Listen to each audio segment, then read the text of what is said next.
천사의 땅. 1004명의 천재들이 살고 있는 호남은 나의 고향이다.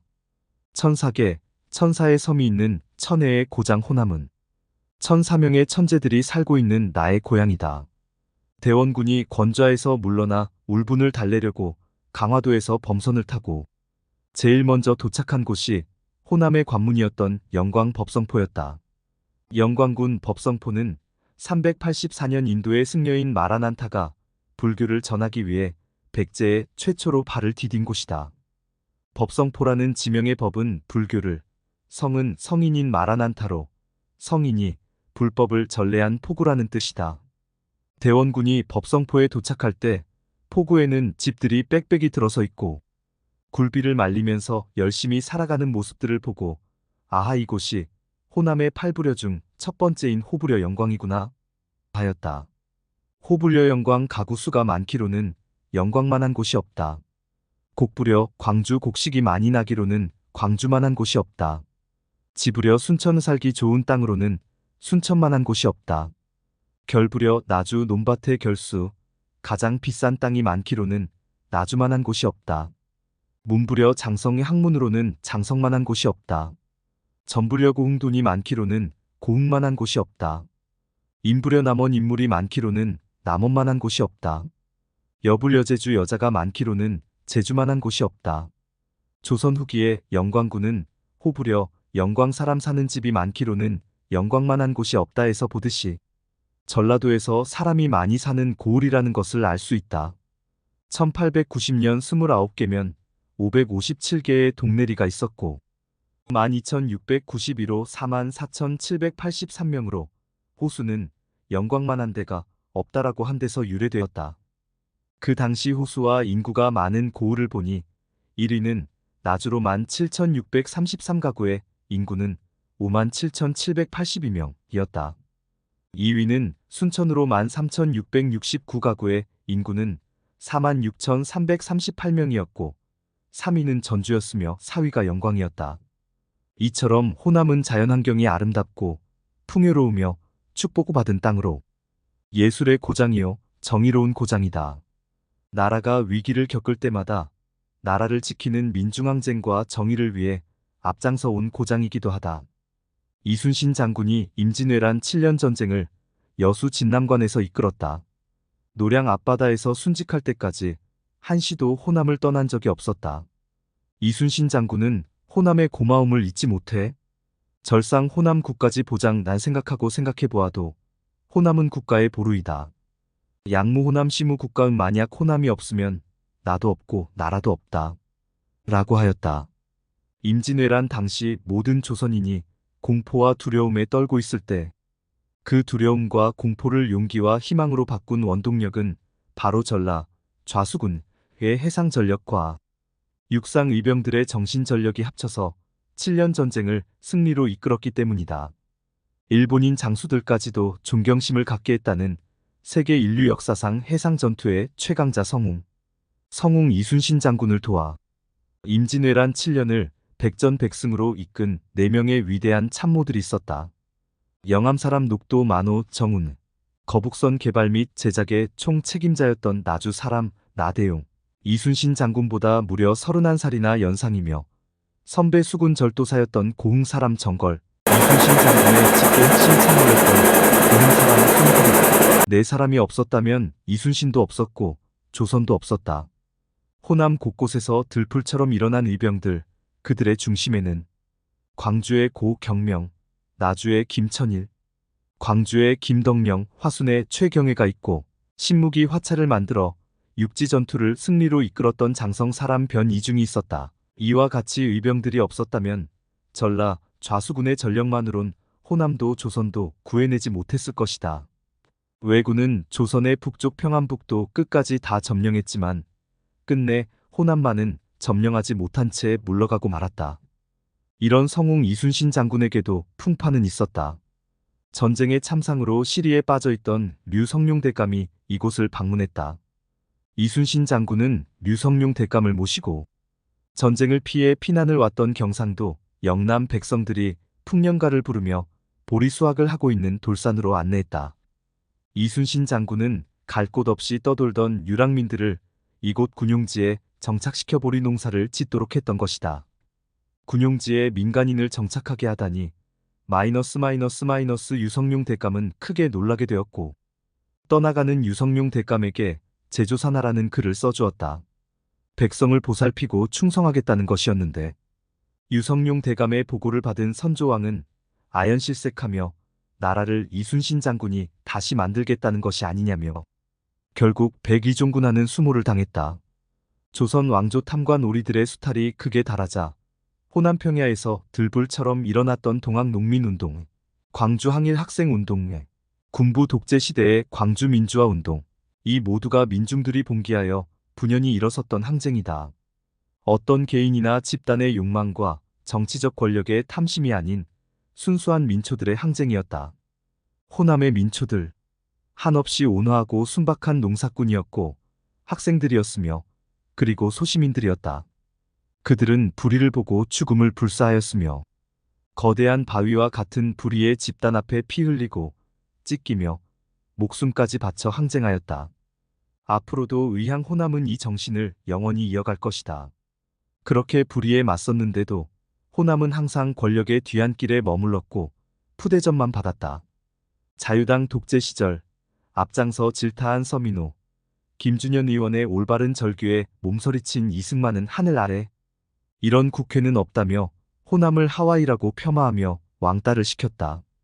박정희, 전두환, 노태우, 김영삼 대통령 시절 35년간 내리 통치한 경상도 정권하에서는 아무리 유능한 인재가 있더라도 비서실장, 안기부장, 국세청장, 검찰총장, 경찰청장 등 권력의 요직에는 문턱에도 갈 수 없는 서름을 당했고 이보다도 더 큰 천인공노할 일은 호남을 말살하려는 박정희의 지역 차별로 1960년 영호남의 인구 대비는 803만 명대 594만 명으로 35% 차이였으나 2020년에는 1291만 명대 504만 명으로 그 격차가 무려 156%로 호남을 철저히 배제하여 말살시켜버렸다. 김대중 대통령은 박정희 대통령 시절 백주 대낮에 일본에서 느닷없이 납치당해 현해탄에 수장될 뻔했고 사형 선고를 받아 언제 죽을지 모른 그런 위급한 상황에서도 인동초처럼 꿋꿋하게 살아 대한민국의 민주주의와 평화적인 정권교체를 이뤘고 IMF를 슬기롭게 극복한 김대중 대통령은 한국 최초로 노벨 평화상을 수상하기도 했다. 호남은 이렇게 한이 서린 고장이다.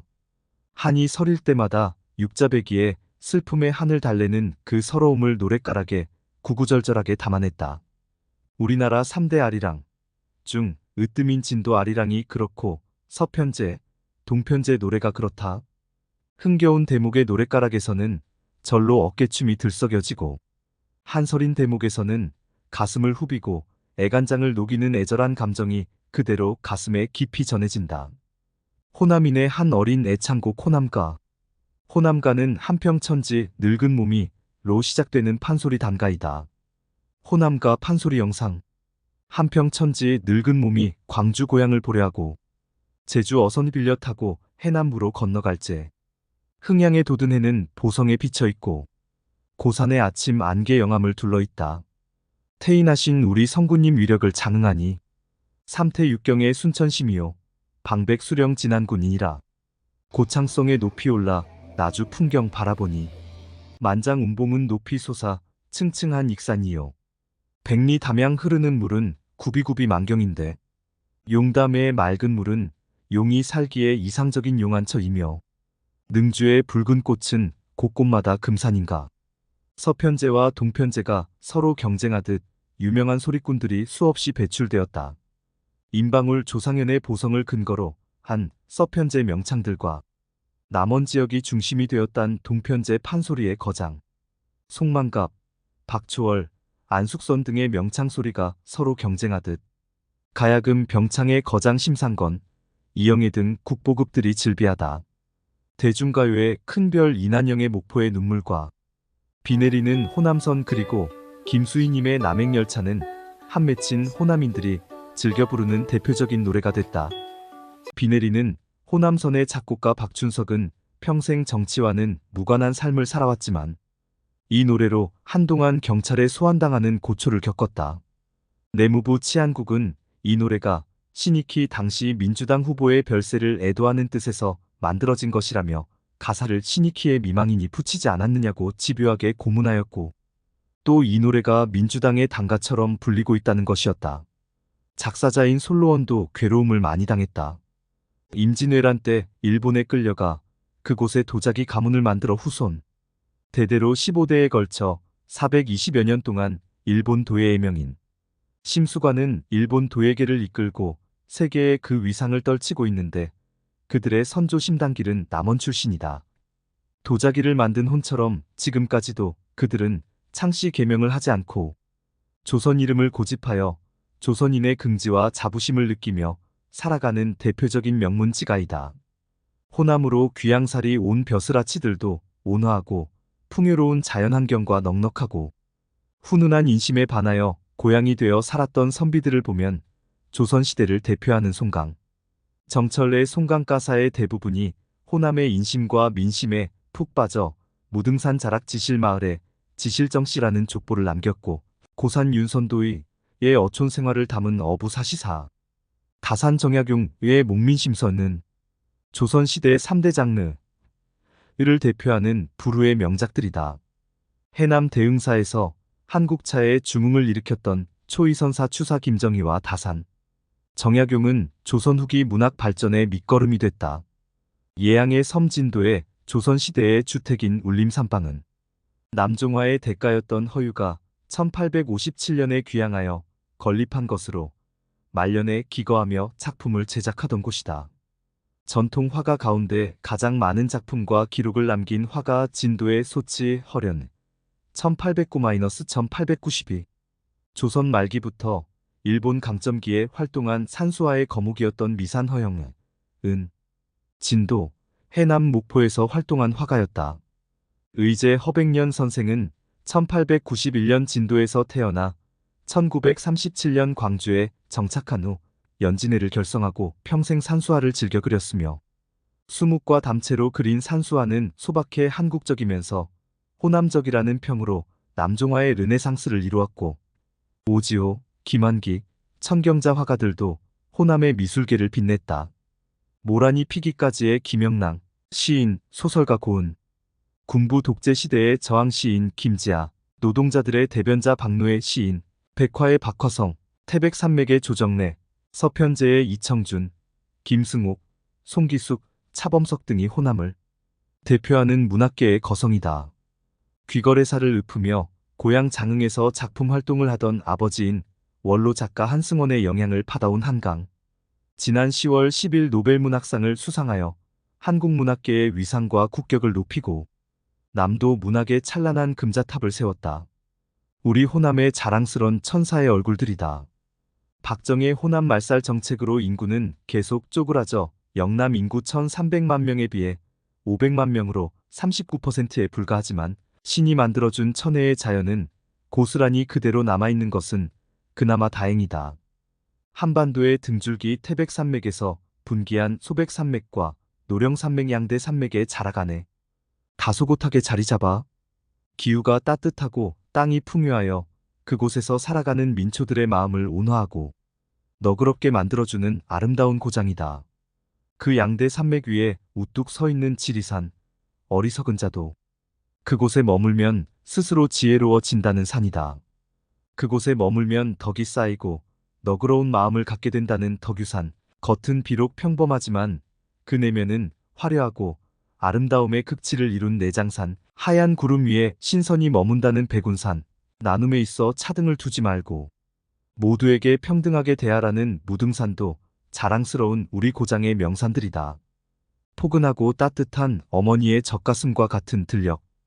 끝자락이 보이지 않게 펼쳐진 넓고 비옥한 김제, 만경평야. 따뜻한 기후와 기름진 나주평야. 그 비옥한 땅에서 생산되는 풍성한 곡식들은 우리 조상들의 무한 식량의 보고였다. 서해를 향해 흐르면서 곡창 호남평야의 모든 곡식은 풍성하게 자라고 알찬 열매를 맺게 해주는 젖줄 금강, 만경강, 동진강. 남서쪽을 향해 흐르면서 곡창 나주평야를 옥토로 만들어주는 젖줄 영산강, 동남쪽을 향해 흐르는 섬진강 이 호남을 옥토로 만들어주었다. 1~4개의 섬이 그림같이 수놓고 있는 다도해. 평균 수심이 40m로 조수간만의 차가 매우 커 간석지가 많아 소금 생산에 최적의 조건이다. 이곳에서 생산되는 김, 미역, 다시마 등의 해조류 및 낙지, 멍게, 홍합, 해삼, 전복 등 그 어느 것 하나 우리에게 없어서는 절대 안 되는 중요한 천연의 바다 식량 자원이다.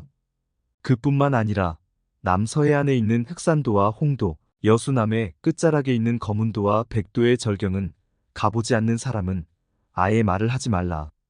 근래에 개통된 고흥여수 간의 바닷길, 아름다운 섬 5개와 4개의 교량을 이은 18km의 환상의 드라이브 코스. 그 위를 달리면 지구상에 이런 곳이 있나? 할 정도로 감탄사가 절로 나온다. 순천의 국가정원 박람회장에서 순천만 갈대숲까지 가는 협객열차에는 관광객들로 발 디딜 틈이 없다. 곧 개통될 여수와 남해의 해저, 터널이 뚫리면 반세기 이상 갈라놓은 영호남의 갈등도 해소되리라. 하늘은 스스로 돕는 자를 돕는다. 수많은 역경을 버티고 견디며 살아온 우리 호남이 드디어 하늘님이 내려주신 천혜의 자연환경 덕택으로 복받은 고을로 탈바꿈하고 있다. 전라도와 경상도는 숙명의 라이벌일까? 아니면 경상도는 언제나 승자이고 전라도는 항상 패자인가? 국론이 분열되거나 선거 때만 되면 전라도와 경상도는 전쟁이라도 일으킬 것처럼 사생결단으로 싸운다. 심지어 고교 야구 경기에서 경북고와 군산상고, 그리고 광주일고와 부산고가 경기할 때도 지역 간 축제가 아니라 지역 갈등의 장이 되곤 하였다. 하지만 천사의 땅, 천사의 인물들이 뿌리를 내리고 있다가 이제야 나의 애양이 부활하고 있다. 어제 기아 타이거즈가 한국 시리즈 우승한 것처럼, 한강 작가님의 노벨문학상이 찬란한 금자탑의 문을 열었던 것처럼 호남은 새로운 시대를 맞고 있다.